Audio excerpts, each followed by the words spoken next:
Merci beaucoup. Alors, ce que je vais vous proposer comme présentation aujourd'hui, c'est premièrement, regarder un peu c'est quoi l'enjeu des frais de scolarité, qu'est-ce que ça implique, pourquoi c'est important, quel impact que ça a sur l'éducation et la société. Après, on va plus se lancer dans les questions budgétaires, financières et regarder est-ce que c'est possible de financer des revendications comme non seulement la gratuité scolaire, mais le réinvestissement en éducation pour permettre la fin de son sous-financement. En troisième partie, on va pouvoir réfléchir ensemble, et là, j'espère que vous pourrez y avoir un échange sur non seulement le contenu qu'on propose, mais aussi c'est quoi le contexte politique dans lequel on emmène ça aujourd'hui, suite au budget Bachand, quel est le rôle du mouvement étudiant, quel est le rôle des mouvements sociaux et de la gauche politique dans le cadre de la hausse des frais de scolarité qu'il y a actuellement. Pour le son, c'est correct? Alors, s'il n'y a pas de problème, on va se lancer. Alors, le contexte est assez évident. Hein? On parle vraiment du dernier budget Bachand avec une hausse à terme de 1623 $. Alors, il y a une augmentation, il y a une décision politique importante qui est prise par le gouvernement libéral d'augmenter les frais de scolarité. L'orientation est claire, il faut tarifier les services publics, il faut augmenter les frais de scolarité, il faut que ce soit de plus en plus les étudiants et les étudiantes qui payent, qui financent l'éducation. La présentation que je vais vous faire va être basée sur les recherches menées par deux instituts de recherche, l'INIS, l'Institut de recherche et d'information socio-économique, et particulièrement deux de leurs recherches, et le Centre canadien de politique alternative. Alors, je vais vous présenter plusieurs tableaux. S'il y a des tableaux qui vous intéressent ou le texte qui va avec le tableau vous intéresse, vous avez ici, et là, on va vous distribuer le PowerPoint que je vous présente là, en format papier. Donc, vous avez les références, c'est disponible sur Internet. Vous allez chercher ces références-là et vous allez avoir le détail. Débutons par indiquer que le modèle québécois d'éducation a des grandes forces qu'il faut souligner. Jusque dans les années 50,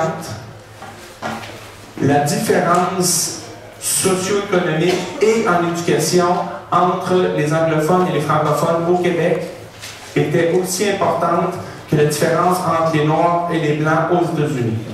Et cette différence-là, elle a été comblée en partie par la lutte qui a été menée dans le cadre de la Révolution tranquille et qui a permis de mettre sur pied un système d'éducation où on se retrouve après que le Québec a été historiquement sous-scolarisé, on se retrouve aujourd'hui avec un Québec où, pour le total des études postsecondaires, est un des lieux dans les pays riches, dans les pays de l'OCDE, où il y a le plus grand taux de scolarisation postsecondaire.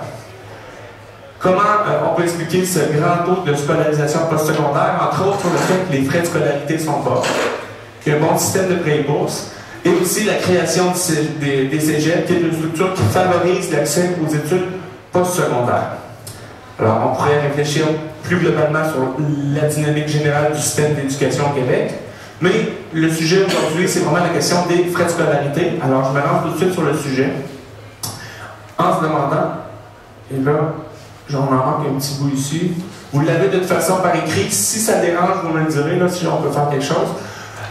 Tout ça pour dire que l'éducation est à la fois un mécanisme d'accessibilité, de répartition de la richesse et de répartition sociale et un instrument de reproduction sociale. Ce que ça veut dire ici, c'est que si on regarde les études universitaires au Canada, qui a accès aux études universitaires, et là, quand on regarde par revenu, on se rend compte que plus le revenu est élevé, et ici on voit les plus de 100 000, près de la moitié de la population universitaire au Canada ont le revenu des ménages de leur famille de plus de 100 000. Et là, ce que ça veut dire, c'est que l'éducation et l'accessibilité de l'éducation permet à ce que toutes les personnes puissent étudier dans le sujet qui les intéresse, au mesure de leur capacité et de leurs intérêts, puis faire les métiers qui les intéressent. Mais lorsqu'on joue avec les frais de scolarité, bien, on peut influencer cette courbe-là qui est déjà une certaine forme de hiérarchisation sociale, étant donné que plus qu'on va dans les études universitaires et plus c'est les hauts revenus qui sont présents. Alors là, nous, la question qu'on se pose, c'est est-ce qu'on veut que l'université soit de plus en plus un lieu réservé aux riches, aux revenus, ou est-ce qu'on veut que l'université devienne de plus en plus un lieu accessible à l'ensemble de la population? Et là, si on isole les étudiantes et étudiants en médecine dans le Canada, on se rend compte qu'il y a une sélection selon le portefeuille. Sélection qui est d'autant plus importante qu'on voit la différence entre 2001 et 2007, où il y a eu une augmentation des frais de scolarité, particulièrement pour les étudiantes et étudiants en médecine. Et là, on voit que selon les revenus, les bas revenus sont de moins en moins présents en médecine, et finalement, c'est vraiment la tranche des hauts revenus qui est majoritairement présent dans les facultés de médecine où les frais de scolarité ont augmenté au Canada. Et on se retrouve avec, encore une fois, une forme de ségrégation, mais pas seulement une ségrégation sociale, une ségrégation qui touche aussi les minorités et les autochtones et qui touche aussi les personnes des régions. Hein? On a des problèmes d'étudiants étudiantes en médecine en région, mais quand on augmente, comme c'est la tendance au Canada, les frais de scolarité et qu'on limite l'accessibilité, ben, c'est plus les riches des villes qui vont devenir médecins, et là on se retrouve à encore avoir un problème de trouver des médecins pour aller en région. Alors ici on a donc un exemple concret de hausse qui amène une sélection sociale. J'ai un autre tableau ici et je me suis rendu compte que j'avais un tableau plus à jour que je pourrais vous faire parvenir si ça vous intéresse. Alors, les montants ici de dépenses actuelles et de nouveaux tarifs, c'est les vieux montants. Les hausses de tarifs sont beaucoup plus importantes actuellement. Mais l'important de ce qu'il faut voir, c'est la hausse des frais de scolarité, c'est qui ça touche. Quand on augmente les frais de scolarité, est-ce que ça nous touche toutes de façon égale ou ça touche certaines personnes plus que d'autres? Et là, je vous invite à la dernière colonne où on parle d'augmentation de la proportion du revenu consacré. Et là, ici, il y a une petite erreur parce que l'augmentation est supposée d'être égale, d'être le 504 de façon égale. Et là, l'autre tableau que j'ai a corrigé cette erreur-là. Mais ce qui est important ici de voir, c'est que plus on est pauvre, et plus qu'une hausse des frais de scolarité est importante pour notre revenu. Et quelqu'un qui est riche, ou qui est moyennement riche, et surtout qui est très riche, une augmentation des frais de scolarité dans son revenu, ça ne veut rien dire, c'est pas important. De toute façon, il y en a beaucoup d'argent. Puis quand on double les frais de scolarité, si tu as un haut revenu, ça n'a pas d'impact. Mais plus ton revenu est modeste, et plus l'augmentation des frais de scolarité te touche. Et on va le voir de façon plus globale, mais la tarification en général et les frais de scolarité dans ce cadre-là est vraiment une mesure fiscale des plus inégalitaires, qui est le moins bien réparti dans la population, qui touche le plus les personnes à faible revenu. Et je n'ai pas ouvert la porte à ça, mais s'il y a des questions de précision, n'hésitez pas à m'interrompre. Si vous avez des commentaires plus généraux, on va les garder pour la fin. Mais si ce n'est pas clair ce que je dis, vous m'interrompez, n'hésitez pas. Donc, une fois qu'on a clarifié, que la hausse des frais de scolarité ne touche pas tout le monde de façon égale, mais touche principalement les personnes de faible revenu, parce que moins tu as de revenus, et plus que la hausse des frais est importante par rapport à ce que tu gagnes, on va regarder une autre question. La question de la hausse des frais de l'investissement. Le discours du gouvernement et des universités, des recteurs, est beaucoup basé sur l'idée qu'on va augmenter les frais. Ça va donner de l'argent aux universités. Et bien là, on va avoir une meilleure éducation. Et là, le tableau ici nous montre que c'est pas ce qui s'est passé historiquement. Alors là, on regarde ici la contribution de l'État pour chaque dollar versé par les étudiants et étudiantes. Et on a ici, pendant la période de gel, une augmentation des dépenses gouvernementales par rapport aux frais. Pendant la période de dégel, une baisse importante des dépenses par rapport aux frais, et depuis le gel, une certaine stagnation. Ce qui nous amène à la conclusion de dire que l'augmentation des frais assumés par les étudiantes et étudiants n'est pas un réinvestissement en éducation, mais il est généralement utilisé par les gouvernements comme un substitut au financement public. Au Québec, le financement étatique des universités est passé de 87% en 1988 à 71% en 2002. Et là, on voit ici la courbe qui est très importante. Alors là, il faut s'entendre. Quand on augmente les frais de scolarité au Québec, le gouvernement, parallèlement, il ne réinvestit pas il n'augmente pas à la mesure. Il fait juste augmenter la contribution des étudiants, mais parallèlement à ça, il fait ou bien des coupures ou bien il n'ajuste pas son budget. Alors c'est vraiment un choix, c'est pas une question de réinvestissement dans l'éducation, c'est une question de faire payer par la façon la plus inégalitaire possible, c'est-à-dire par les frais de scolarité la hausse. Oui? Là, on est en proportion, mais en nombre absolu, en nombre de dollars, dans le fond, le budget total. Est-ce que le budget du gouvernement a baissé quand il y a eu des dégels? Le budget a particulièrement baissé ici, durant la période ici, c'est-à-dire pendant la période du déficit zéro. Je rappelle que le gouvernement du PQ de Bouchard et Marois. Marois était ministre de l'Éducation, Bouchard était premier ministre. On fait des coupures massives dans ce coin-là. Ici, on parle plus d'une stagnation du budget, mais d'une augmentation importante des frais. Donc, on augmente les frais de scolarité de façon importante, on n'augmente pas les budgets. Donc, on dit on va avoir plus d'argent, mais quand on augmente les frais, c'est vraiment pour que ce soit les étudiants qui payent, donc la façon la plus inégalitaire de financer l'éducation. Augmenter les frais, on se comprend bien, augmenter les frais, ça ne veut pas dire que le gouvernement va réinvestir. Alors là, c'est une autre donnée que je vous emmène, c'est le coût, et là je vais passer rapidement, combien ça coûterait la gratuité scolaire? Hein, c'est quand même un changement assez important. Et en plus, on ajoute à ça, combien ça coûterait le règlement du sous-financement? Et là, on regarde le sous-financement des cégeps, le sous-financement des universités tel que calculé par la CREPUC et par la Fédération des cégeps. Et là, quand on additionne les deux pour les données du 1er janvier 2008, on arrive à un montant de 1,220 millions de dollars que ça coûterait pour financer la gratuité scolaire et combler le sous-financement. Et là, il y a plusieurs façons de payer ça. Et là, c'est la deuxième partie de ma conférence. Comment on peut aller chercher 1,22 milliard d'argent au Québec? Le tableau que vous avez ici, c'est si on y allait avec le taux d'imposition en 88, donc les règles fiscales de 2008, excusez-moi, les règles fiscales de 2008, puis on dit ben, on augmente avec les mêmes règles, et finalement, on augmenterait ça avec l'impôt des particuliers. Ce que ça ferait, si on prenait cette méthode-là, c'est-à-dire on ne change pas les règles, puis on augmente l'impôt des particuliers pour payer ça, on se rendrait compte que pour un revenu de 40 000, ça augmenterait son impôt de 135 $ par année, c'est-à-dire une augmentation de 0,33% de sa charge fiscale par rapport à ses revenus. Pour ceux qui gagnent 75 000, on parle de 780 pour 1% d'augmentation, et pour ceux qui gagnent 150 000, on parle de 2270 avec une augmentation par rapport à ses revenus de 1,5. Alors, on voit que si on passerait par l'impôt tel qu'il est maintenant, c'est vraiment plus les revenus sont élevés et plus ils paieraient cher.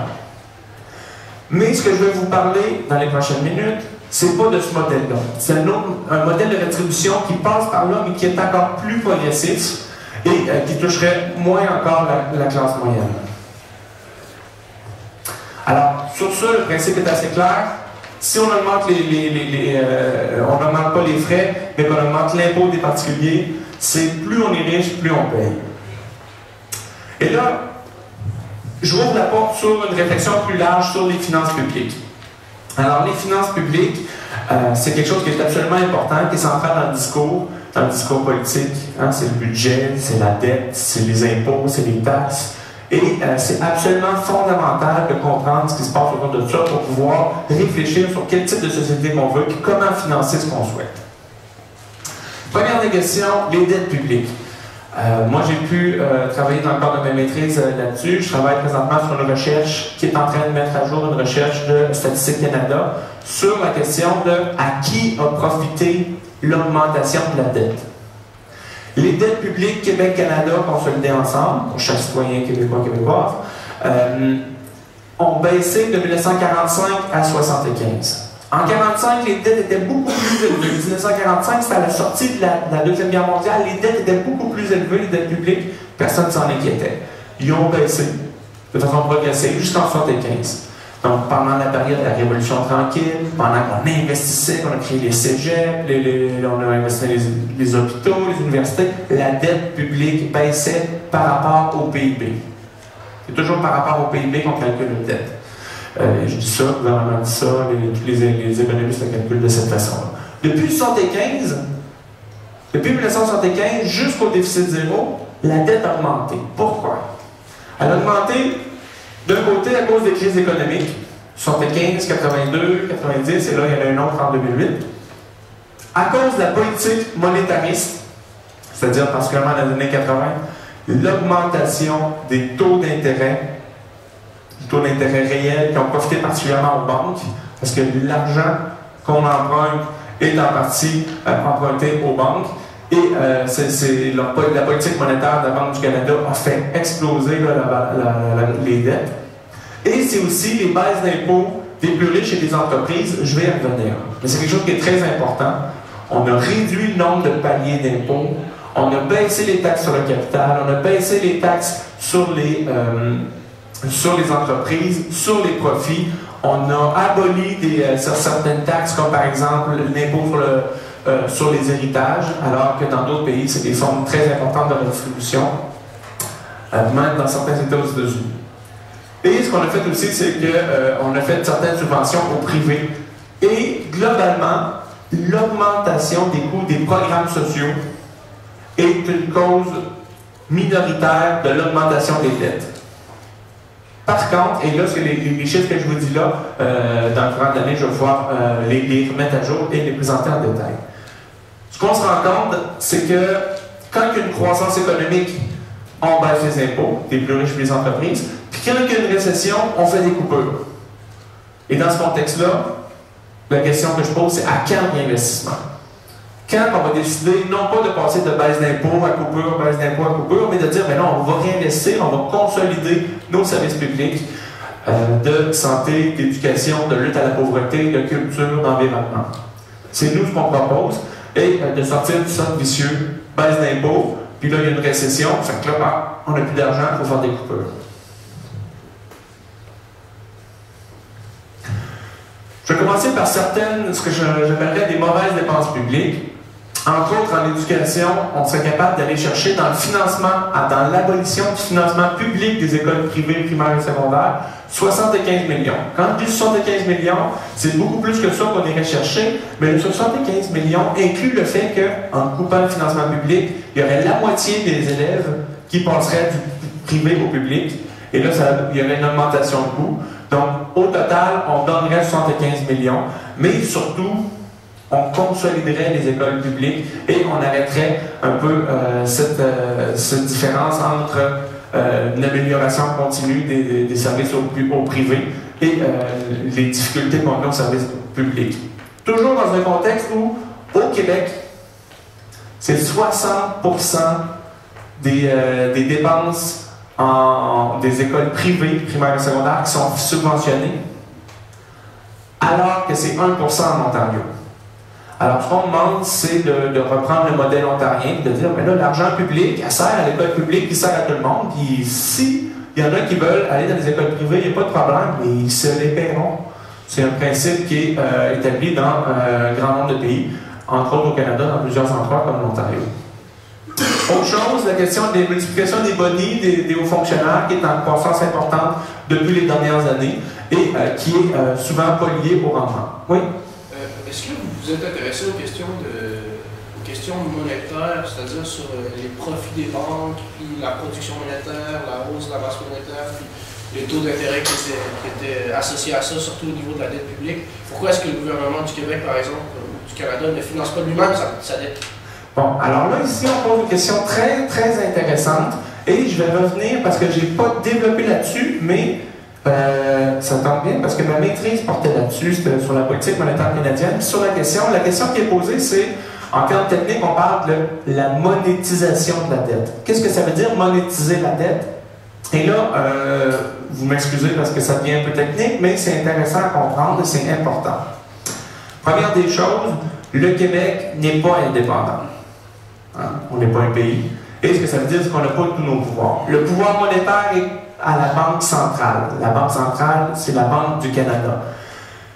Comment on peut, quand on emprunte pour la dette publique, on peut l'emprunter de plusieurs façons. On peut l'emprunter à des individus, par exemple, qui ont des bons du Trésor. On peut l'emprunter aux banques privées. On peut l'emprunter à des personnes ou des spéculateurs de l'extérieur du pays. Mais on peut aussi l'emprunter directement à la Banque du Canada. Et quand j'ai parlé tantôt de la dette qui est passée dans les années 1945, après la Deuxième Guerre mondiale, qui est diminuée rapidement, c'est en partie parce que le gouvernement du Canada a emprunté sa dette à la Banque du Canada. Qu'est-ce que ça voulait dire? Ça veut dire que les intérêts qu'il payait sur la dette, mais c'est payé à lui-même. Et là, comment ça se peut? Comment ça se passe? Et là, je ne développe pas trop là-dessus, mais ça nous amène sur un autre terrain qui est important. C'est la question du rôle des banques dans la société. Et là, on sort du concret Québec solidaire. On n'a pas pris position officiellement sur qu'est-ce qu'on ferait avec les banques. Disons qu'il y a des réflexions sur le type de socialisation possible, mais ce qui est important de comprendre, premièrement, c'est que quand une banque passe de l'argent, c'est presque tout de l'argent qu'elle n'a pas. Moi, je m'en vais, je m'achète une maison, je reprends 200 000 $, j'emprunte 200 000 $ à la banque elle marque 200 000, mais dans ses cotes, sur ce 200 000-là, elle a 10 000, elle a 20 000, ça c'est la réserve en caisse, c'est la minorité. Elle sait que je ne prendrai pas tout cet argent-là en papier puis je ne sortirai pas. Alors, dans ce contexte-là, la création monétaire, c'est un pouvoir que les banques ont. Et après, quand je rembourse, ben là, il y a destruction de cet argent-là, l'argent disparaît, et la banque garde les intérêts. Pourquoi je fais tout ce détour-là? Pour vous dire que le gouvernement pourrait le faire lui aussi. S'il y avait une banque publique, si le gouvernement, par sa banque centrale ou par une banque publique, décidait que c'est quand on emprunte de l'argent, au lieu de l'emprunter à des particuliers ou à des banques, on l'emprunte au gouvernement, bien, tous les intérêts qui ont augmenté ici par la politique monétaire, tous les intérêts sur la dette, qui fait gonfler la dette, puis qui, après, se transforment en coupure, on aurait pu les garder dans les coffres de l'État, puis réinvestir dans les programmes sociaux, ce qui, bien sûr, est une attaque frontale contre les banques qui font énormément d'argent avec la dette canadienne. Et non seulement pour les banques, elle fait de l'argent là-dessus, mais pour elle, c'est une forme de stabilité dans sa comptabilité, parce que les bons du Trésor, c'est vraiment quelque chose de très stable. Alors, je termine la parenthèse là-dessus, mais comme vous voyez, la question de la monétisation de la dette, la question de, au lieu de payer des intérêts à des particuliers ou à des banques, on pourrait la financer par une banque publique, c'est quelque chose qui est important dans les débats, comme la question des frais de scolarité.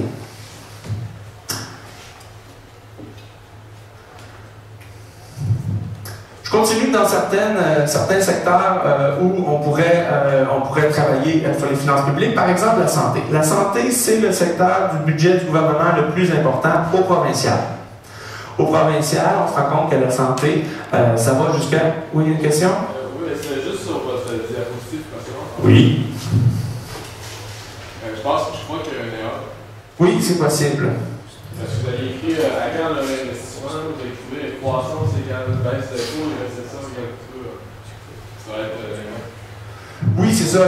Moi, je pose la question, puis je mets un point d'exclamation. Je pensais que mon point d'exclamation préciserait, là, mais ce que le gouvernement fait, c'est quand il y a une croissance, il baisse les impôts, puis quand il y a une récession, il fait des coupures. Donc, avec mon discours, je pensais que ça serait clair, là, mais moi, je pose la question à quand l'investissement. Puis nous, on veut sortir de cette logique-là. Alors, je retourne à la santé. En santé, on se rend compte que, première des choses, le budget de la santé depuis les années 80, par rapport au PIB, par rapport à la taille de l'économie, le budget public en santé, il n'a pas augmenté. Pourquoi la santé prend de plus en plus de place dans le budget total du gouvernement? Parce que les autres budgets sont coupés. On coupe de plus en plus ailleurs. La santé est stable, donc la santé prend de plus en plus de place dans le budget de l'État. Mais c'est pas parce que la santé est en croissance exponentielle, c'est parce que le reste rétrécit, puis la santé ne rétrécit pas. Ceci étant dit, pourquoi le budget de la santé ne rétrécit pas? Et là, on voit ici les variations. On voit bien dans le tableau de 80 à 2005 par 5 ans. Et là, on voit les coûts des hôpitaux, entre autres du personnel est en baisse, le coût des médecins est en relative baisse. Et qu'est-ce qui augmente de façon très importante? Les médicaments. Et lorsqu'on parle des médicaments, on peut parler de la politique industrielle du médicament au Québec, parce qu'on parle de politique du médicament, mais la politique du médicament au Québec, c'est pas une politique de dire on va baisser les coûts des médicaments, on va répondre aux besoins des personnes malades. La politique du médicament au Québec est basée sur l'idée qu'il faut subventionner les multinationales pharmaceutiques.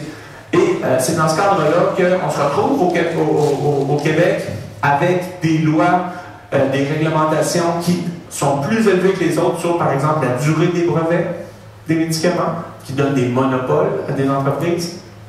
Et on se retrouve avec des situations où le Canada, en général, est le deuxième pays de l'OCDE qui paye plus cher ses médicaments. Et le Québec, et là, dans ce cadre-là, l'Ontario, ils sont mis en action. Et là, dans les dernières années, l'Ontario, ils ont dit, ils ont fait ils ont pris des mesures politiques pour abaisser, entre autres, au niveau des médicaments génériques, le prix des médicaments. Et le Québec aurait pu dire, ben là, on va faire la même chose. Et même, il y avait une clause dans les ententes entre les pharmaceutiques et le gouvernement du Québec qui disait une clause du meilleur prix, c'est-à-dire si vous vendez moins cher vos médicaments ailleurs au Canada, ben vous les vendez moins cher ici aussi.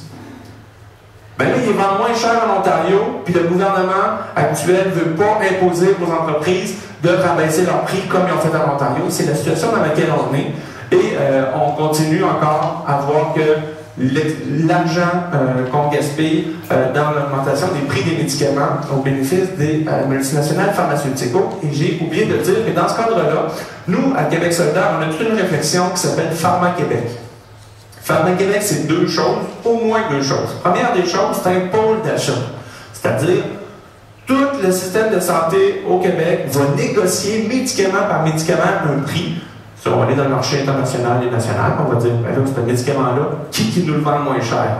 Au lieu d'acheter séparément par hôpitaux, par unité, par médecin, on va faire un deal national. Et comme ça, on va faire comme en Nouvelle-Zélande, un pays qui n'est pas très à gauche, mais qui, juste en faisant marcher les lois du marché, juste en utilisant les lois du marché, a fait baisser de façon importante les prix des médicaments.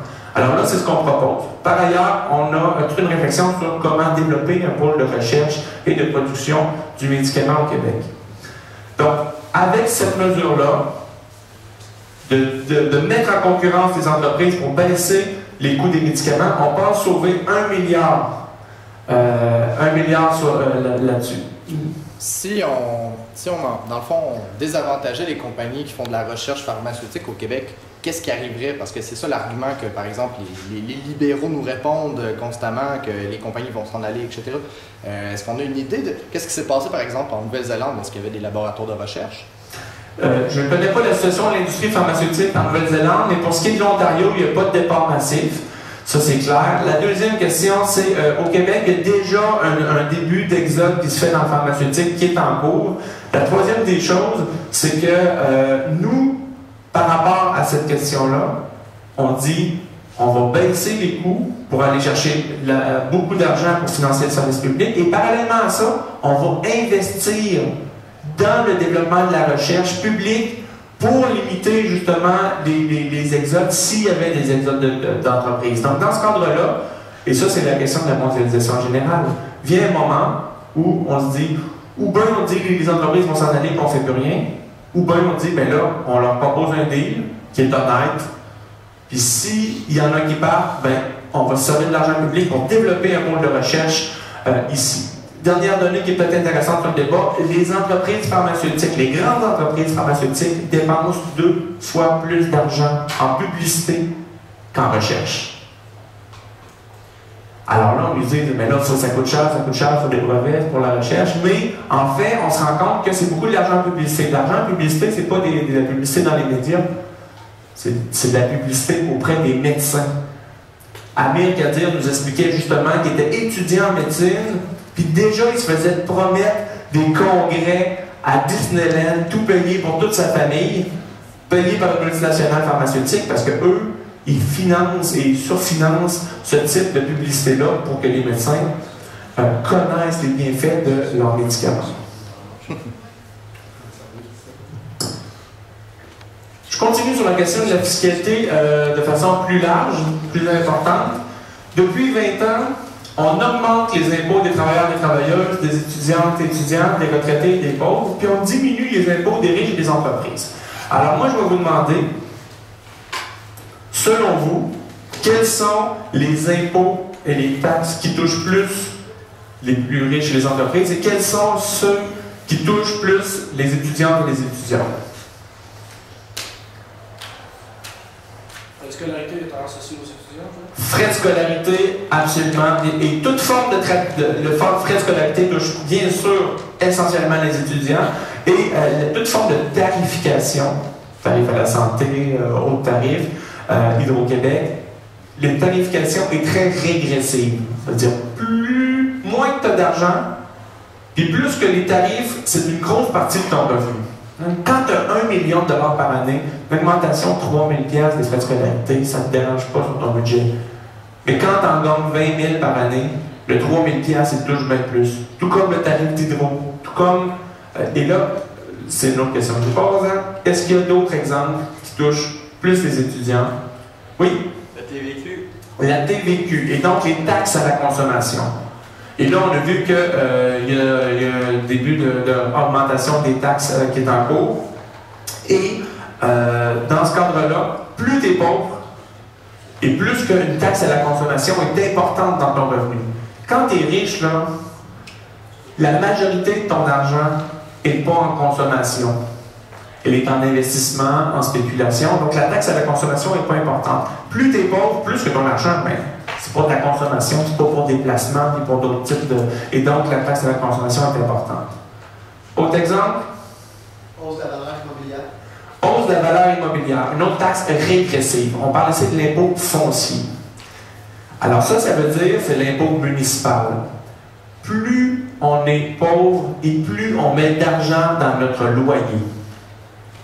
Et lorsqu'il y a une augmentation des taxes municipales, l'augmentation est directement transférable, et donc transférée, ne gêne pas, au prix du loyer pour les locataires. Et là, ce qu'on se rend compte, c'est que l'augmentation, il n'y a pas eu d'augmentation en pourcentage de l'impôt foncier, sauf que les prix des maisons ont doublé.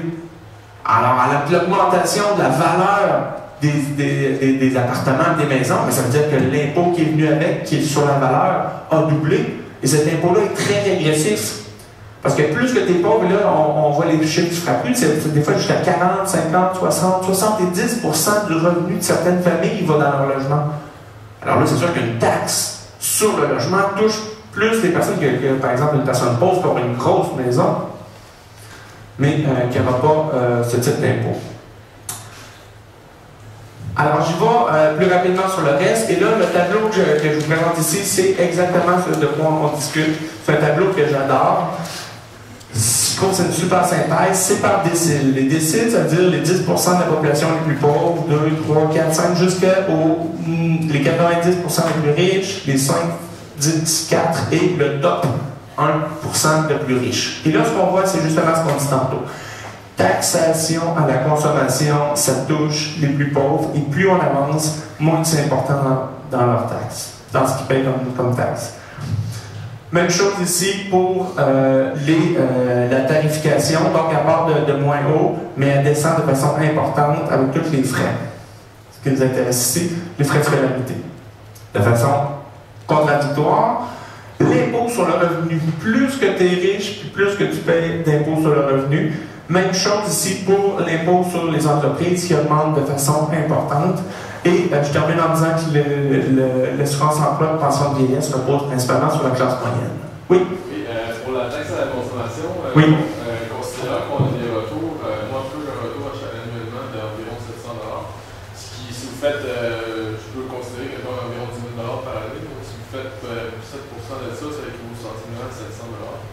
Donc, est-ce que c'est pris en compte dans votre graphique, puisque vous semblez dire que c'est une tarification qui est équivalente à 18%?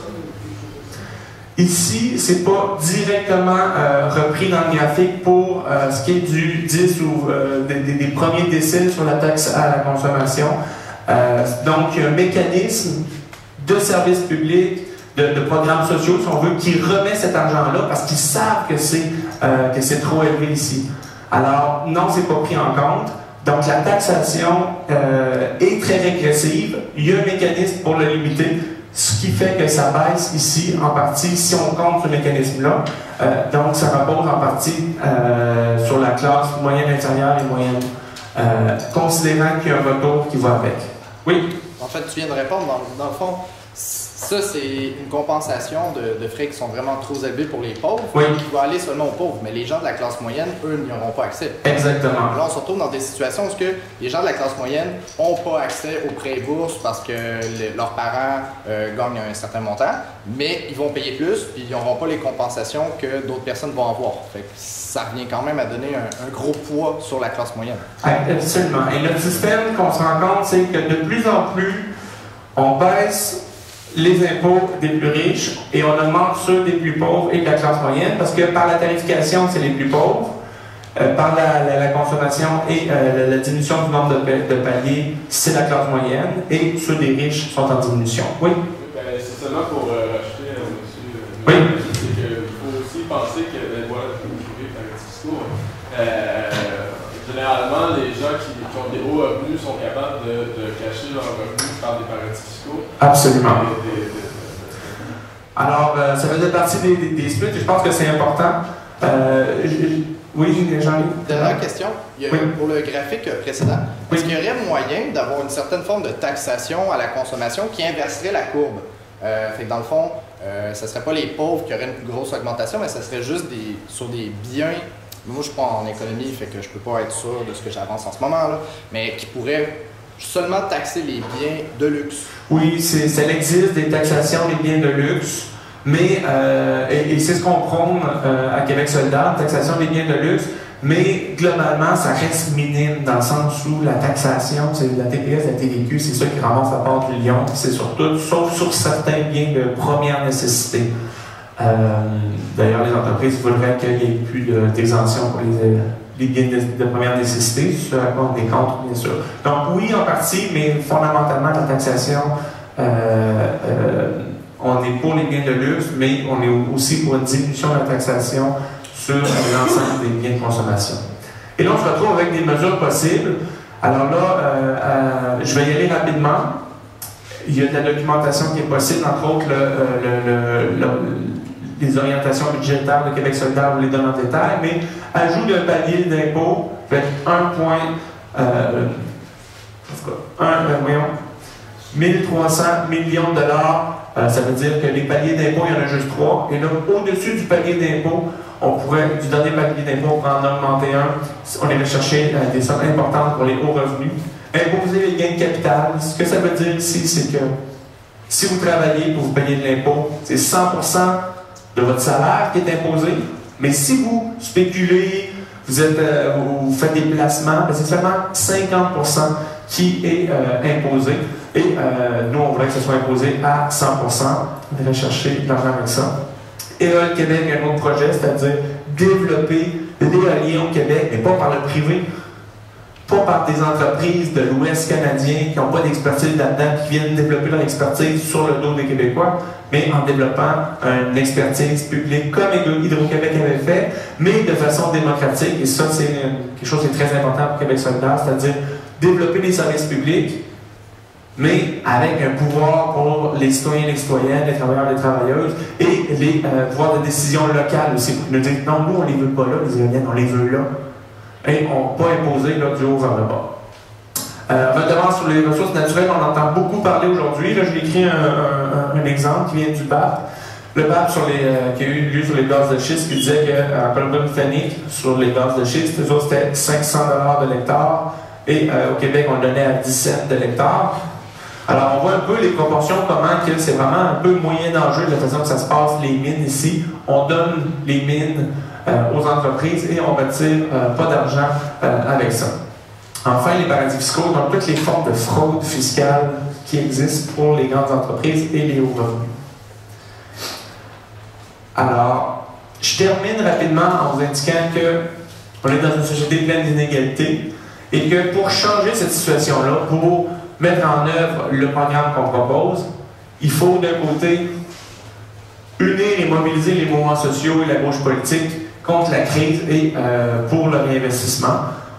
Concrètement, il y a la coalition contre la tarification de la privatisation qui existe au Québec, Québec solidaire, les membres associés, il y a plein de mouvements sociaux qui sont là-dedans. Le mouvement étudiant est là-dedans aussi. L'Alliance sociale qui regroupe le mouvement syndical, une partie du mouvement étudiant. Il y a Québec solidaire. Et je vous pose la question, est-ce qu'on s'en va vers une grève générale étudiante? Grève générale étudiante, je pose la question parce que moi j'en ai fait deux, j'ai fait 96 et 2005. On se rend compte que le système d'éducation a été organisé en partie par le mouvement étudiant. En 68, la création du réseau UQ. 78, 86, ça c'est des grèves, toutes les grèves générales. 86, amélioration des prêts et bourses. 96, gel des frais de scolarité contre Marois, qui était ministre de l'Éducation, Bouchard, premier ministre. Et 2005, le retour des 103 millions coupés dans les prêts et bourses. Ça veut dire que le mouvement étudiant, il a un pouvoir sur le système d'éducation, on est capable de changer des choses.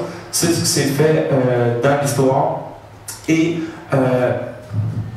c'est ce que j'aimerais voir avec vous, vos réflexions sur la dynamique actuelle par rapport à l'augmentation des frais de scolarité. Oui, à l'arrière? Oui, sur la question justement des grèves étudiantes par le passé, j'ai oublié de dire, il y avait un terme de récession 2.0, je connais déjà un peu la réponse à ça, mais par exemple en 2005, comment que ça s'est passé, puis justement les gens, le premier réflexe c'est je vais perdre une session, je ne veux pas perdre une session, c'est pas dans mon intérêt individuel de perdre la session, dans le court terme en tout cas. Fait que c'est quoi que tu leur réponds à ces gens? C'est vrai, c'est un argument, je l'ai mis vite pour pouvoir justement ouvrir sur la discussion. On a fait les deux grèves étudiantes, il n'y a personne qui a perdu leur session. On s'entend? Personne, il n'y a pas d'étudiants au Québec qui ont perdu leur session. Il y a eu des décalages par contre, on a fait des grèves générales massives. C'est-à-dire que des fois, on a fini une semaine plus tard, quand ceux qui ont fait des longues grèves. Mais il n'y a personne qui a perdu leur session. Par contre, quand ça a été général et massif, on était capable de faire reculer le gouvernement. Et une des principales luttes qui a fait reculer le gouvernement de Charest, c'est la grève générale de 2005. C'est très rare dans l'histoire récente où le gouvernement a fait des coupures, après il a réinvesti. Le mouvement étudiant était capable de gagner cette lutte et de réinvestir dans le système d'éducation. Oui? Il a investi combien? Puis, la fois, c'est 103 millions qui est en jeu. Il aurait investi le 103 millions? Oui, le 103 millions. Autre chose? C'est le 103 millions. Donc, les coupures qui étaient prévues dans le système de prêt et bourse, il ne l'a pas fait à cause de la grève. OK. Alors, peut-être une ou deux dernières questions pour qu'on peut continuer à l'extérieur. Oui? Tu avais dit tout à l'heure que vous n'aviez pas, je reviens sur la question des ventes, tu avais dit que vous n'aviez pas pris position sur la question des ventes. Je voulais savoir comment ça fonctionne à l'intérieur de votre organisation pour prendre des positions sur ces questions. Ça, c'est très intéressant. Et là, je vous invite vraiment à vous impliquer dans Québec solidaire parce que là, nous, on a un programme. Le programme, c'est la base de nos orientations, de ce qu'on pense. Et là, notre programme, contrairement à d'autres, on ne l'adopte pas d'un coup. On prend le temps, on fait des cercles citoyens où tout le monde peut être impliqué. Après, on fait une synthèse de tout ça. On retourne en assemblée locale partout au Québec. Et après, on retourne en congrès. Là, on sort du congrès sur la question de l'économie et de l'écologie. Et le prochain débat, c'est la question, entre autres, de l'éducation. On s'en va sur éducation, santé, justice sociale. Et là, si vous voulez réfléchir avec nous sur quelle forme d'éducation vous voulez au Québec, à partir du prochain mois, on se lance en réflexion là-dessus. Je vous invite vraiment à laisser vos noms, vos coordonnées. Il y a une feuille qui est à l'arrière. Donc, si vous voulez laisser vos coordonnées, on va pouvoir vous rappeler, vous inviter à venir réfléchir avec nous sur le type d'éducation qu'on souhaite au Québec. Oui? Oui, il y a beaucoup de questions aussi sur la valeur du diplôme. J'aimerais juste entendre là-dessus sur le. Il y en a beaucoup qui disent, on entend ça partout, là, si l'éducation, c'est la capacité scolaire est atteinte, et le diplôme québécois n'a aucune valeur comparé à XXX diplôme. Est-ce qu'on peut se fier, ou comment on peut hausser donc la valeur des diplômes québécois avec la gratuité? Bon, alors, ça sera ma dernière réponse pour quand même respecter les autres qui vont venir. Sur la question de la valeur des diplômes, il y a deux variables. Ou bien, actuellement, la valeur du diplôme est basée sur la qualité de l'éducation qui est en place, donc l'importance du réinvestissement. Et la présentation que je vous ai faite était basée sur non seulement l'infrastructure scolaire, mais aussi le réinvestissement.